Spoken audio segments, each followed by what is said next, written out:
In the meantime, as we often do, Simon, on this show, we break away from football and we got onto the subject of boxing. And I'm delighted to say we've got our own little bit of history coming our way this lunchtime here in the 17th floor studio at the News Building right beside the Shard at London Bridge, because my old chum at Sky, legendary boxing commentator Adam Smith, joins us, and so too does the chief executive and promoter of GBM Sports, Izzy Asif. Join us live because we've got an announcement to make. Guys, good afternoon to both of you. Good afternoon, chaps. Good afternoon, Jim. How are you? Adam, great to see you. You're in great voice again, mate. I heard you the other night. Good to be back. Very good to be back. Yeah, I really enjoyed being out with the guys in Saudi and AJ and Ghana. It was fantastic to be around a big fight, and then flew straight back to Coventry Skydome for a fantastic show for GBM Sports. And yeah, I've been busy again. I'm fit and healthy, Jim, and raring to go. Excellent. You're most welcome. Izzy Asif, Chief Exec and Promoter of Global Boxing Management, GBM Sports. What's going on? This has just come out of the blue, has it? Yeah, you mentioned Global Boxing Management. We started with Global Boxing Management 2.5 years ago, 3 years ago. We started just as a bit of a dream. 3 lads from Sheffield thinking we're going to go have a go at this boxing business. So we actually set off as a management company. So GBM stands for Global Boxing Management. After one show of having one fighter and somebody else, I said, I can do this with my eyes closed. Long story short, 2.5 years later, I believe we were the fastest growing boxing promotion in Europe, if not the world. We made insane kind of strength in 2 years. You know, we've got Adam Smith on board, we've got talkSPORT on board. Listen, it's one of the phrases I used a lot in the last 2.5 years of my life is pinch myself moment. And we're in another pinch myself moment. So, yeah, we're in a really good position and good to be on a great platform here to showcase our story and break the news what's coming. Well, you're most welcome. And Adam is your first big major signing. Yeah, huge. Somebody I grew up listening to for years and years. Been a boxing fan. I boxed amateur, boxed professionally. I've owned gyms, and I've listened to Adam Smith for years. To be sat next to him now, to be official director of broadcasting at GBM, it's a massive move. But it's also a testament to what we've done in 2 years and which direction we're going. Because this is a man, and you know we've got big plans, and this is the start of something huge to come. Adam, this is your full-time return to boxing, really, isn't it? I mean, the company have put on some big boxing events this year already in Sheffield and the Midlands. Cards being streamed live on the talkSPORT Boxing YouTube channel. The audience is there. They can't get enough of it. I think it's fantastic, and I really like what Izzy and the team are doing. There's passion, there's drive, there's commitment, there's something fresh, something new, and I want to be a part of it. It's lovely to have been asked. I feel honoured, and Izzy and I have known each other for a while. He's infectious, he's charismatic, he was a former fighter. He knows how fighters sort of should be treated. I've taken a role at Summit Sports as their director of boxing talent to look after athletes closer. And I wanted to do some help or advice on the promotional side as well. And, I've worked alongside Matchroom and Queensbury and Boxer and the Sowlands and everybody over the years. But there was something that really attracted me to Izzy. I went to work on the first commentary back was for GBM Sports up in Sheffield. I was blown away by the show, you know, the big production, the fact that fans were staying from the beginning to the end. And they're not all the big names yet, but they're young prospects. There's 50-50 fights going on. Everyone was entertained. There was a real big event feel. It took me back to the days of Eddie and when he sort of joined us with Sky, and we went from leisure centres to arenas. You know, everyone was having a great time in the arenas, and that was flying through the TV and on the radio. Celebrities started coming out. People started talking about boxing again. And look, I look at Izzy and the team. There's a really nice connection as well with Mitch Costello as well, who's working alongside Izzy, because I worked with his dad many years ago at Sky, and tragically we lost Lee very young, and we were really close, and Mitch was a young boy at the time, and now he's one of the main guys at GBM Sports. So that was a real personal story for me. Really like what Izzy's trying to do. Love the team. There's a professionalism to the team, and there's a young passion and drive. They want to go to the top, and I want to be part of it, and I want to help just advise and maybe use some of my experience just to guide them a little bit along the road. But they're putting the big shows on, not only Sheffield, Coventry. We're going back to Sheffield. The plans of shows in London and going to Ireland and around the UK. And the train's going. And listen, I'm on it. I'm just pleased to be asked. Thanks, Izzy. No, brilliant. Izzy, well done. I mean, I know Adam inside out. The best of that, there is no doubt. Here's the thing, though. I'm keen to get Simon's view on this in a second. But Izzy, we've got so many boxing promoters and we know who they are. They've been around for a while. Is there room for another? Is there room for you? Yeah, Adam says there is. There's no one like me in the game. One big factor to me is I've been in the ring. I understand the fighters emotionally, financial problems of fighters. Everything they go through, I know. I can relate to it. So when I do a deal with a fighter, I understand what they're going through. I know it. I've been a fighter. I've had bad deals from promoters. And I want to get away from that stigma where promoters aren't looking after the fighters. It's a new breed of promotion we're bringing. I understand it. And just that drive. It's not just me. Everybody in our team's got a bigger drive than financial drive. And financial only gives you a certain element of motivation. When you want it more than money, it's something different. And that's what we want. So why are your values different from the likes of Hearn or Warren or others? I wouldn't like to say different. I'm just me. I don't ever compare myself to anybody. We just go with us. My first interview 2 years ago at IFL TV, I said I'm going to be one of the biggest promoters in British boxing. And they must have thought I'm insane. I probably am insane to a certain degree, but that's fine. You're a good company. Yeah, we genuinely believe that. And what makes the difference is we understand the fighters. Me personally, I understand the fighters. I've been an amateur boxer. I've been a professional boxer. I've been around the game. People say I'm new to the game. I've been in this game for 22 years. I made my amateur debut in 2002. Yeah. So I'm relatively new to the promotion game, but I bring that perspective. And also, I've got a lot of business experience. I set my first business up when I was 15 years old. And I don't believe... You get a lot of promoters who know business well, but they don't understand the fighting element. You get a lot of fighters who know fighting but don't understand the business. I bring it both to the table. I generally do. Izzy, here's the thing. We've got somebody in here who knows business pretty well. What do you make of this, Mr. Simon Jordan? Listen, of course there's a space. Of course there's a space. I mean, the intellectual capital, some would argue, about some of the decisions that Matchroom made and certainly some of the decisions that Boxer made was Adam Smith. So it's a wise move, to have Adam involved in the focus. And of course there's a space. The industry is going through a lot of changes. I watch it from the outside and potentially from the inside, and some of it I like and some of it I don't like. And it's very fragmented and it's sometimes quite immature and it's often personality-led from the promoter side of things. And we've seen the recent opportunities that the Saudi money has created that everyone can now play nicely with one another because someone's putting a huge paycheck in the middle of the table and concentrating everybody's minds. But the industry is growing again and it's igniting again, and live attendances at fights in all levels are at a certain level. So I certainly think if you've got the energy, the vitality and the commercial nous, this industry lends itself to an opportunity. And no one's dominating it. Matchroom are doing really well, but they've had their troubles. They moved from Sky to DAZN, and that's not been the most wonderful of marriages. You look at what Frank's doing. Ultimately, he looks like the gatekeeper now because he's opened the door to Saudi and all the revenues are there, but that'll be cyclical. So you now look at an opportunity. And if you've got a young, dynamic, hungry, lean business that has the understanding of its industry and adopts all the different facets and foibles of understanding the fighter's mentality, whether it's from an academy mentality, getting them from the cradle to the grave, lifetime value, understanding what a fighter means and being able to build through with them. Everything comes down to money in the end, because the more money you get, the better fighters you're going to get, the better you're going to be able to monetize yourself and the better platforms you're going to be able to build towards. But I welcome it. I think it's great. Sounds absolutely good. Fair Sounds play. Good. Izzy, Adam, what can this become? I think it can become anything. I think it's a real opportunity. I've really enjoyed working with Frank, with Eddie, with Ben over the years, and as Simon said, I've worked very closely with them, and they've done brilliantly well. But this is a new opportunity. This is somebody in Izzy who, as he says, was a fighter. He was an athlete, and I'm very close to athletes, and I look at how they've been sort of looked after over the years. I want to give back. I want to help, holistically, and I think mental health is a big thing. I think the way that fighters go through their careers is really tough and hard, and so I want to give back to that, which is why I joined Ollie at Summit. But I think with Izzy, I think there's a real opportunity to do things in a real transparent way, in a real good way. For example, the grassroots element has really attracted me to Izzy. He's very, very keen on the young amateurs and how they come through and how they're treated and how that gives a chance to a promotional platform, right? We're on talkSPORT. GBM Sports have made some fantastic signings recently, like Shaq Thompson, like Kieran Malloy. There's some really good fighters coming on board. And I think this is the beginning of a really, really interesting journey.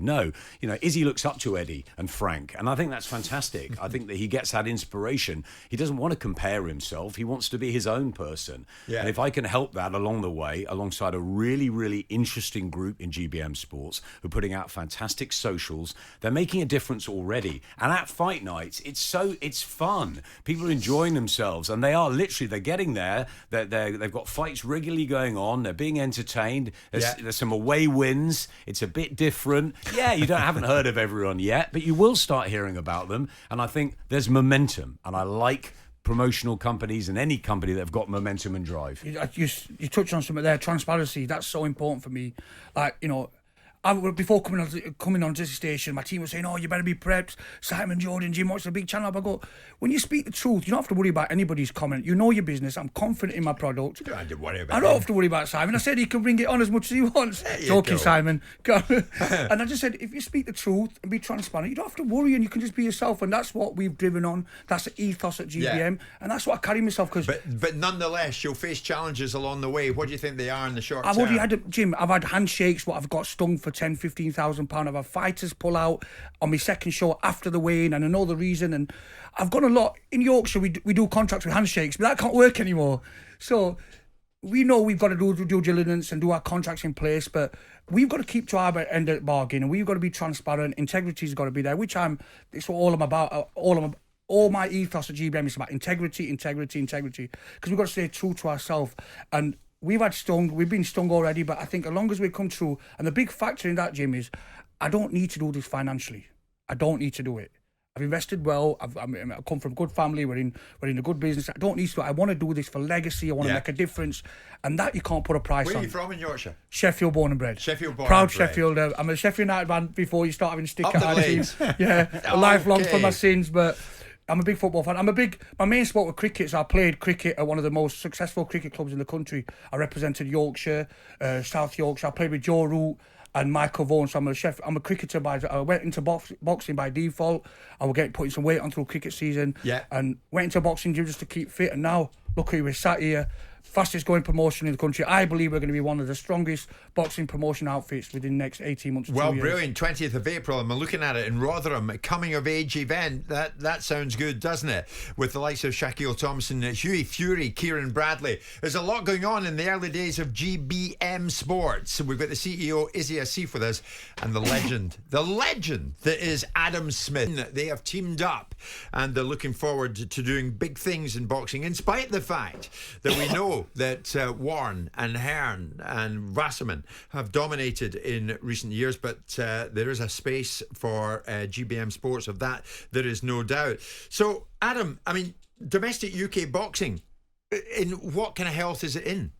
I think it's in very good health. I think boxing it's always cyclical, isn't it? We're coming up to the Olympics. We're going to get a new crop, but there's some very exciting fighters that Ben and I worked with in the early days of Boxer and the Sky relationship, and signing up the likes of Lauren Price, who's got a world title shot coming up in her beloved Cardiff. Can't wait for that one. We've got obviously the Fraser Clarke and Fabio Wardley event in a few days' time. That's brilliant. You're doing that? You're working on that? I am. It's going to be brilliant, and I'm delighted to be working with live you guys on that. Yeah, fantastic. It's a great night, a great bill at the O2 Easter Sunday. It'd be fantastic, that, and a lot of beef between Wardley and Clarke, and a really good, genuine pick and fight. So I'm fascinated by that one. Yeah, we had a great show with Frank at the weekend. British boxing is flying. There's lots happening, and there's lots of youngsters who are coming through, and I think the amateur gyms are packed again. I told you last time I was in here, my own daughter, my 12-year-old's down, and she's doing boxing first time in her life, and she's been down there a few weeks, and she loves it, and it's all happening in the youngsters in the gyms, and it's really exciting times. I think that people are being inspired by generations, and that's what happens. And I heard you in the last break, Izzy, saying to Simon, the Saudis are on the scene, aren't they? There's a message from Rob, who's one of our listeners. The UK market has been neglected due to people getting into bed with the Saudis. There's a big opportunity for someone to grab the mantle here. That's what you're doing, Izzy, are you not? Yeah, absolutely. Listen, I've been around the world watching boxing. Let's be honest, all of us. Yeah, we know why they're going there. We know it makes commercial sense. We get it. We understand why they're going out to Saudi, but nothing beats a good old British fight night. Nothing beats it. Been everywhere watching fighting, and nothing beats it. Fill them stadiums with that atmosphere, and we think there's a scope, and not like we're going to carry on doing what we're doing, but we want to put big British fights on. We want fights here. Adam. Is he? No, when I saw you in Sheffield this week, I popped into Grant Smith's gym. Absolutely buzzing. Dalton, his son's got a great big fight this weekend. There's just an energy in there for the women, for the men. It's just, I think there's some fantastic opportunities in the next couple of years.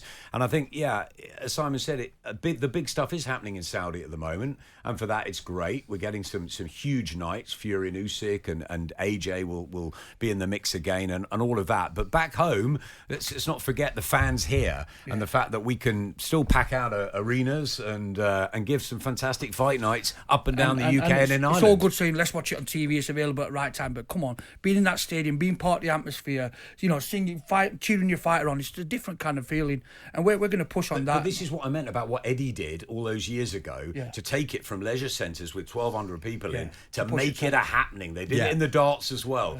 Finding cities and placing, getting 9,000 people in. It's a big night out. Everyone wants to be there, and it radiates. It's catching, and that's what we need to do. More recently, we saw Eddie Hearn and Frank Warren out in Saudi Arabia. Back here, the perception is that Ben Shalom and Boxer have cornered the UK market. Are they your main competitor? Now, listen, I don't really see anybody as competitive. They're in the same industry. We don't really look at that. We just concentrate on those. I think sometimes you can get drawn into competition with him. Focus on us. Focus on my product. I'm extremely confident in our product, so I don't need to worry about anybody else. With the right platform, we can match anybody in the country, and that's not me, blowing it up. I'm being deadly serious about that. I sincerely believe that. And it's good that Ben's putting on good fights, right? We've had Tasha against Michaela Mayer. We had the Dan Aziz Bawatsi fight. We've got Wardley and Clarke coming on. This is good for British boxing. To be honest with fighters. you, Ben Shalom, Eddie Hearn, Frank, they've all supported me. They've all been supportive. They like what they see the drive and all, and they see that spark in the eye. They know what we're about. Competition's good. They know what we're about, Jim. Everybody's pals in the world of boxing, Simon. They're all friends together until it becomes a problem to them. But you grow the sport. You grow the sport. Absolutely, and where they could be ideally working together is to make sure that events don't compromise one another's billing, so that you don't put events on the same night. It happened a couple of times last year. It happened when I think GBM Smith was fighting Lawrence Okoli. Eddie had put an event on as well. But I think there's a great opportunity. I think there's so many things in boxing that can be improved. You can look at the way the British Boxing Board of Control set up and its regulation. You can look at the way fighters are looked after, and the fact that Barry McGuigan once upon a time wanted to look at the way that fighters were pensioned and supported after the event. And if you can build, like I said earlier on, without being too pious, a cradle-to-grave mentality with fighters, where you keep fighters for a long period of time because you look after them, and the transparency side of things is part of that. Because with young athletes, they're easily influenceable. But look at the British landscape. Look at the fights that we've got coming up. We've got Bawatsi versus Yard. We've got Josh Taylor versus Jack Cattrall. Somewhere along the line, we might have Adam Azim versus Dalton Smith. These are good fights. We've got Nick Ball that was just robbed of a world title fight. We saw Nathan Heaney out last week, which would be perhaps a fight for your boy at some point, Shaquille. But the bottom line is there's a lot going on. There's a lot of interest, and boxing at the ecosystem level is alive and functioning. You've got very this kid, Kieran Malloy, you were telling me. What a talented fighter. He will top rank, so we've got a great matchmaking team, and the best in the world, I'd say. Yeah, and Simon, the thing about Frank and Eddie working together as well, and there's 5-on-5. Yeah. It's great for fans, and it's great for fighters. Yeah. And the key is about the athletes. We get them out, they get their money, they build their careers, and we look after them. You're right. You can almost believe they like each other. Simon mentioned about promoters not working, always at each other. Who really gets punished is the fans. For me, it's always fans are the consumers. They're the paying public out there. We're going to make sure we deliver for them. So it's not only... Funnily enough, fans do feel they've been shortchanged on certain occasions because of bad judging, dodgy judging. Yeah. Adam, you know what I'm talking about. I mean, everybody's got their take on how a fight works out and what the verdict should be. Subjective, yeah. But on a few occasions we've been left open-mouthed. Is that something that should be worked upon, a better process of judging? There's always things that should evolve, right? With television, with looking at replays, looking back at things. Of course, we had that, Josh Taylor, Jack Cattrall fight a couple of years ago. Now we've got the burning rematch because of what happened, and everybody was sort of outraged about that. But you're going to get differences of opinion in boxing, and that's part of what makes the sport so alive and what makes it always a debate but yes, there's always ways that we can look at it, and that's for the British board to do. Adam, before we go today, Wardley Clarke, who wins it? I'm working with you on it, so I don't know. I can't say that. I think Look, Fraser Clarke, I've known a long time. He's steeped in amateur history. He's got the pedigree. He should win the fight. Fabio Wardley has got the momentum, the power, and has looked a better professional. I don't know. I think my boxing head tells me Fraser Clarke wins it. But fresh momentum, and it's a great fight. It's a 50-50. What do you think? Fraser, I think when you're going to up the levels... Good answer, incidentally, yeah, you. good political answer, that. I'm going to be straight. I'm not sitting on the fence business. Not just Fraser's a friend. I think he's got the fundamental with his amateur background. I think this is a fight where you're going to see the best of Fraser He Clarke. hasn't looked good enough yet, though. Yes, but certain fighters up the level against the competition. Yep. I believe you're going to see the best Fraser Clarke. I think he's going to be there for the winning, but... if he's not switched on, it could be lights out. This is a real, genuine fight. It's a great fight. It's a great fight. I'm really looking forward to it. You have not lost your appetite one bit, have you? Have you? I love it. I love it. He's a voice. He's a top man. Issy, I want you to have the last word because you have the stage at the moment. This is your moment, and why not? GBM Sports. What can you promise us? So we're promising great events, quality fights. Some of that the consumers are going to be happy. talkSPORT is our broadcasting partner at the moment, so you can watch our show April the 20th. See what we're all about. See what the hype's all about. The only place you can watch it is talkSPORT YouTube channel. We've been a great partnership with us. And expect show after show. We're going to do show every single month until July. We're going to go up and down the country. We're going to go to Ireland and we're going to showcase what we're about. And we're signing fighters that we believe can go to the top. We're investing in fighters that we believe are going to go to the top. We made some great signings. We're going to make some more signings this year. And yeah, this is an important, massive year for us. And this signing of Adam Smith working with us is the kind of shows the kind of direction we're going, and we're looking forward to it. I don't want to promise too much and disappoint guys out there, but listen, just keep the name in your mind. And Izzy Asif and GBM Sports is going to be force in British boxing. Issy, well done. You've delivered it brilliantly. There's a message. Good luck to Issy and Adam. We need them because all we've been hearing about is Saudi Arabia in the world of boxing. Well done. Brilliant. Welcome. Jim White and Simon Jordan. Monday to Friday mornings from 10 on AM, on DAB, via the talkSPORT app and on your smart speaker. talkSPORT.